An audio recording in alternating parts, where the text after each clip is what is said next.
terminé.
Pour être bref, nous allons prendre les gens qui disent qu'il n'y a plus de loi.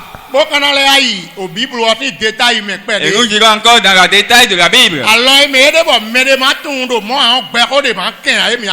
Les détails de la Bible, si tu ne les maîtrises pas, il n'y a pas de vie pour toi. Nous allons aborder ça. Ceux qui disent qu'il n'y a plus de loi, nous n'allons pas d'abord dans la Bible.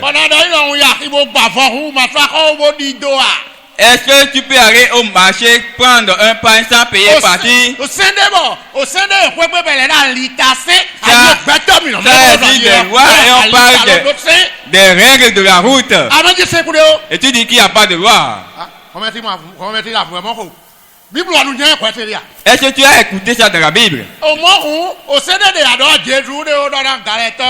Donc Jésus-Christ est en train de dire qu'il n'y a plus de loi en disant à la prostituée. Jean chapitre 8 verset 11. La foule a amené la dame. Jésus a d'abord sauvé la dame de la mort comme l'a dit l'ancienne loi. Et ça reste la dame et Jésus-Christ. Il lui a dit, va, ne pêche pas. Va et ne pêche plus. Makasa ou kwege bu. Fa et ne pêche point. La Bible est là. Si on lit l'évangile de Jean chapitre 8 verset 11, on ne va pas trouver ce qu'on a dit. Lisez-nous ça. Lisez. C'est juste un verset. Donc Jésus-Christ est en train de dire qu'il n'y a plus de loi en lui disant de dévorer. Elle répondit, oui. Non Seigneur. Et Jésus lui dit, je ne te condamne pas non plus. Oui. Va et ne pêche plus. Va et ne pêche plus. Va et continue de la sorte.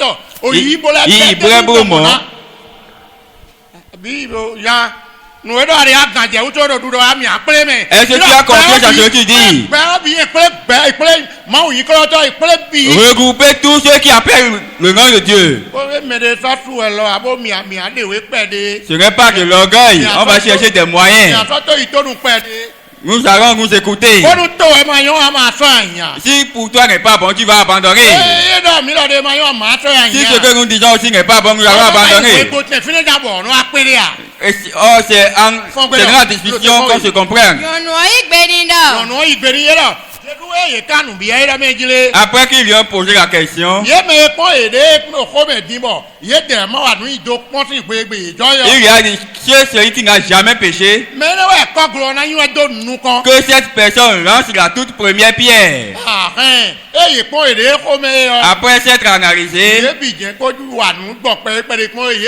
ils ont déjà tous péché, donc ils ont fui. Des plus petits, au moment où Jésus-Christ écrivait sur la terre, avant de se relever, ils ont déjà disparu. Des enfants jusqu'aux plus âgés. Ça reste uniquement la dame et Jésus-Christ. Et il lui dit maintenant, il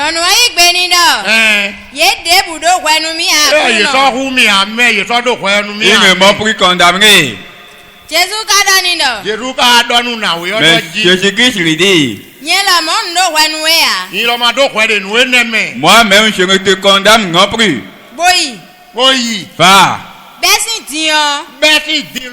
À partir de cet instant, ne pêche plus. Et nous allons prêcher soi-disant qu'il n'y a plus de loi. Nous allons chercher la loi qui n'existe pas avec la Bible.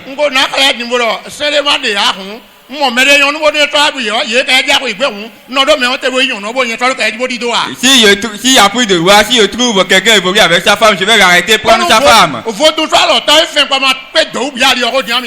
Et les gens ne vont pas te battre sur la voie. Tu es sorti et du retour, tu as trouvé quelqu'un en train de coucher avec ta femme.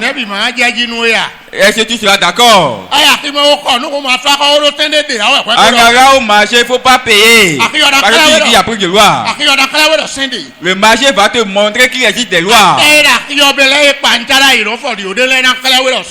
Ceux qui sont dans le marché vont utiliser leur bras pour te montrer qu'il existe des lois. Tu ne vas plus te retourner à la maison, tu vas te retrouver dans le commissariat. Pour un temps d'abord.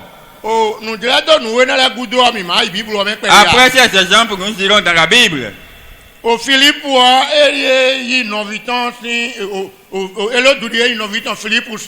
Voilà que Hérode a arraché la femme de son frère Philippe. Et Jean-Baptiste qui fait le baptême d'immersion. Il s'est présenté devant lui. Est-ce que tu as fait de bonnes choses? Est-ce que c'est la loi qui t'a autorisé? On dit qu'il n'existe pas de la loi. S'il n'existe pas de loi, il faut qu'on lise les propos de Jean-Baptiste. Il a même appuyé soit disant, est-ce que la loi t'a autorisé? Matthieu chapitre 14, verset 3 à 4. Car Hérode, qui avait fait arrêter Jean, l'avait lié et mis en prison à cause d'Hérodias, femme de Philippe, son frère, parce que Jean lui disait, il n'était pas permis de l'avoir pour femme. Il voulait le faire mourir, mais il craignait la foule parce qu'elle regardait Jean comme un prophète.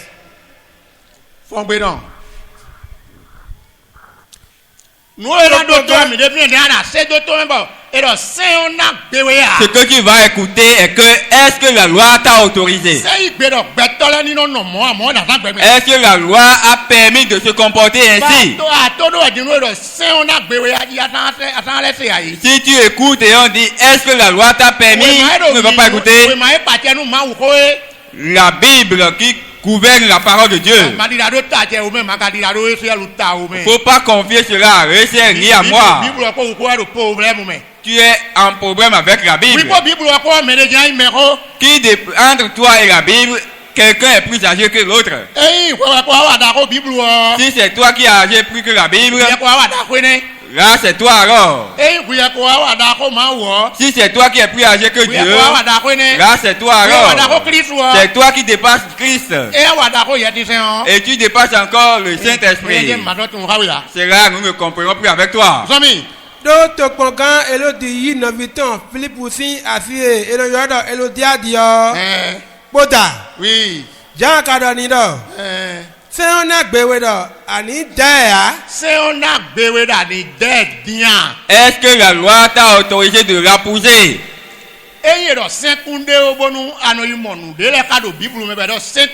Si on dit que la loi n'existe plus et tu lis des passages qui disent qu'il n'existe plus de loi, c'est une loi mosaïque. Les lois qui concernent les rituels que la mort de Jésus-Christ a remplacé. C'est cette loi qu'on a changée. Il ne faut plus te donner le courage de dire. Il ne faut plus te donner le courage en disant qu'il n'existe plus de loi. Depuis que Dieu a appelé Moïse sur la montagne, après qu'il a amené la foule, Dieu lui a dit qu'il doit assister une loi. Et Dieu va initier comment il faut se comporter pour lui agréable. Les lois sont écrites sur 2 tableaux de pierre. Il y a 5 de ce côté et 5 de l'autre côté.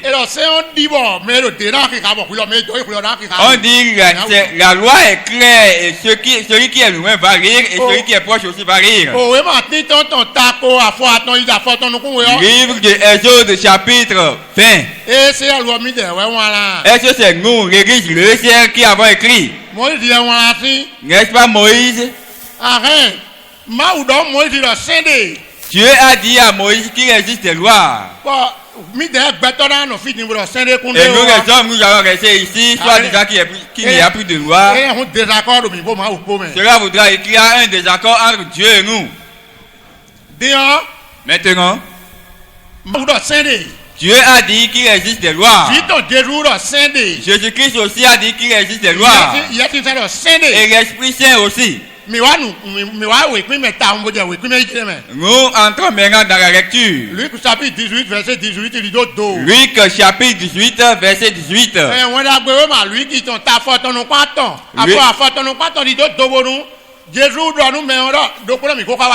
Nous verrons des rires partir. Et Jean-Baptiste dit, est-ce que la loi t'a autorisé? Jésus-Christ est en train de poser une question aux riches qui lui a posé une question. Comme tu as envie d'aller au paradis, ne connais-tu pas les lois? Est-ce que Jésus-Christ est contre la loi?